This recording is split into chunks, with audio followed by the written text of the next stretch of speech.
osoo salaatan eegalle dura waan guuttachuu qabdu jechuudha. Sanirraa amma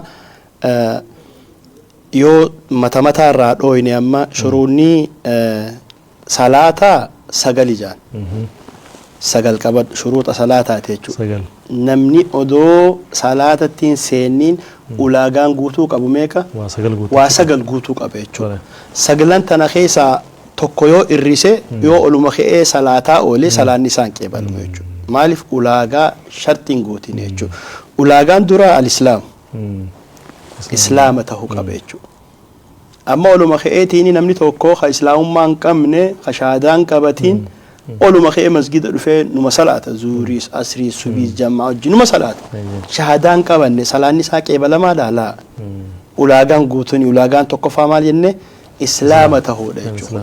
Kuni maali osoo qabla salaat osoo salaata hin salaatiin dura waan guuttachuu qabdu. Tokkoffaan sani lammaffaan al-aqlu. Aqlii qabaatu qaba jechuudha.